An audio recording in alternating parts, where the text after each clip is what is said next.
Здравейте, приятели! Това е четвъртия епизод на Център. За съжаление, трябва да започнем днешния епизод с две изключително тъжни новини. Кевин Кембъл, легендата на английския футбол, е починал на 54 годишна възраст. Бившият нападател на Арсенал, Евертън и Нотингам Форест отбелязва 148 гола в 542 мача в професионалната си кариера, която продължава почти 20 години. Кевин Кембъл остава в историята и като най-големия голмайстор във Висшата лига без матч за националния отбор на Англия. 83 гола за Кевин Кембъл в първенството. След като окачи бутонките през 2007 година, нападателя се подвизаваше като коментатор и анализатор в студиото на Sky Sports. Той е боледувал и е бил настанен в болница в последните 2 седмици, а всички негови бивши клубове Арсенал, Евертън, Нотингам Форест, Уест Бромич Албиън и Кардиф Сити потвърдиха тъжната новина в социалните си профили. Мир на праха на Кевин Кембъл и съболезнования на близките му. Още тъжни новини от Милуол. Ръководството на клуба потвърди, че титулярният им вратар Матия Саркич е починал едва на 26 годишна възраст. Вратаря, който премина още през Астън Вила и Улвърхемптън, пази вратата на Милуол в 33 мача във всички турнири през миналия сезон. Той се е строполил в апартамент в Будва, където имал ангажимент с националния отбор на Черна гора, а пристигналата на място линейка само е констатирала смъртта на вратаря. Мир на праха на Матия Саркич и съболезнования на семейството и приятелите му. Преминаваме към доста по-приятни новини. Откриващия матч на Евро 2024 между Германия и Шотландия, завършил с убедителна победа 5-1 за германците, влезе в историята на европейските първенства. За първи път матч от европейско първенство има отбелязана дуспа, червен картон и автогол. Освен това, този матч беше и най-изразителната победа в откриващ матч на европейско първенство. Както може би знаете, откриващите матчове на големите футболни форуми не се славят с кой знае каква резултатност и особен успех за домакините.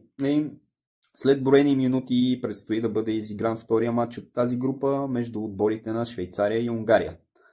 Сега преминаваме към Евертън, където много скоро клуба може да има нов собственик. Собственика на Рома Дан Фридкин е постигнал договорка с Фархат Мошири за закупуването на контролния пакет акции на клуба. Продажбата на карамелите трябваше да бъде завършена до 31 май и клуба да бъде продаден на американската група 777 Partners, но за съжаление инвестиционният фонд не е успял на време да покрие изискванията на Висшата лига за затварянето на сделката. Английско-иранския милиардер Фархат Мошири е притежател на 94,1% от акциите на Евертън и от влизането му в клуба през 2016 година насам е инвестирал близо 650 милиона паунда. За негово съжаление обаче през миналия сезон Евертън завършиха на незавидното 15-то място във Висшата лига. Състоянието на потенциалния нов собственик Дан Фридкин се оценява на 4,8 милиарда паунда. Оставаме на вълна Евертън, но и Манчестър Юнайтед. Първа оферта за футболист от ръководството на Джим Радклиф и новия инвеститор Ineos Group Джаред Брантуейт. Червените дяволи търсят заместник на Рафаел Варан, който ще напусне това лято клуба като свободен агент и се предполага, че офертата е на стойност 45 милиона паунда. Евертън оценява доста по-високо централния си защитник и ще отхвърли първата оферта, но в крайна сметка карамелите могат да се окажат притиснати да продадат някои от по-ценните си играчи, за да се впишат в финансовите регулации на Висшата лига. Припомням ви, че през миналия сезон именно заради неспазване на финансовите регулации на Висшата лига, Евертън бяха наказани с отнемане на 8 точки и почти до последно бяха в битката за оцеляване.